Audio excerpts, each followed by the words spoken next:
Saya Abai Irawan. Halo teman-teman semuanya. Jadi kali ini kita akan menayangkan sebuah podcast yang berjudul Interaksi. Nah, jadi saya Ida Arsati Koko sebagai host dan teman-teman saya nanti sebagai tamu. Cus, kita mulai. Assalamualaikum warahmatullahi wabarakatuh. Oke, kali ini kita ngobrol santai-santai aja ya kan? Iya. Nah, aku mau nanya nih teman-teman. Manusia kan pasti membutuhkan manusia lainnya. Nah, karena saling membutuhkan, pasti ada nih interaksi atau mungkin komunikasi di dalamnya. Menurut kalian interaksi sosial itu apa sih? Oh, kalau dari aku ya, menurut aku interaksi sosial itu adalah interaksi timbal balik antara individu dengan individu atau individu dengan kelompok atau bisa juga kelompok dengan kelompok sih. Oh gitu. Terus contohnya gimana? Contoh interaksi sosial tuh kayak kita gini, kita saling berbagi sharing, saling cerita gitu. Itu namanya interaksi sosial. Nah, kalau contoh di luar itu kayak penjual sama pembeli, weh. Oh, oke. Terus ada nggak sih syarat-syarat terjadinya interaksi sosial? Ada, ya syaratnya harus ada kontak sosial dan komunikasi lah. Syarat terjadi interaksi sosial itu melalui kontak sosial, tapi kontak sosial itu nggak selalu melalui kontak fisik aja weh. Iya benar, kita juga bisa melalui perantara yang kayak dari media sosial atau video call atau yang lain-lain.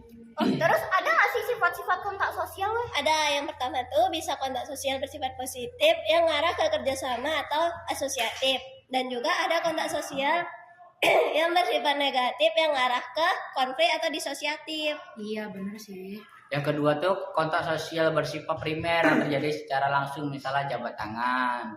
Dan kontak sosial bersifat sekunder tuh kalau misalnya ada pembelajaran jarak jauh. Dia menggunakan aplikasi Zoom atau Google Meet. Oh, oke. Kalau ciri interaksi sosial itu apa aja menurut kalian? Yang pertama tuh ada tujuan yang akan dicapai.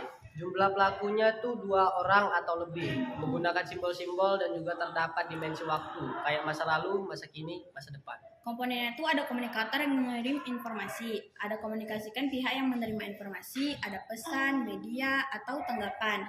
Oh, oke. Terus aku pernah dengar nih komunikasi interaksi simbolik. Menurut kalian itu apa? Nah, kalau interaksi simbolik itu interaksi yang terjadi ketika individu melakukan interaksi secara sadar dengan individu lain melalui simbol-simbol yang memiliki makna. Oh gitu ya, berarti contohnya tuh kayak kalau kita ngeliat lampu merah di lalu lintas, terus kita pasti paham itu harus berhenti. Nah, makna berhenti itu kan pada lampu merah itu hasil dari kesepakatan sosial yang dipahami melalui interaksi simbolik gitu ya? Iya, benar. Oh, oke. Terus menurut kalian contoh lainnya apa? Contoh lainnya itu mungkin kayak bendera merah atau bendera kuning di pinggir jalan. Nah, kita pasti bakal ngira, oh ada orang yang meninggal nih, ada orang kemalangan gitu. Oh, oke. Oke, mungkin cukup sampai di sini aja pembahasan mengenai interaksi dari podcast kami. Seharusnya mereka paham ya kan? Lumayan ya. Oke, kita tutup. Semoga ilmu dari podcast yang kita sampaikan dapat bermanfaat dan sampai jumpa lagi di podcast selanjutnya. Assalamualaikum.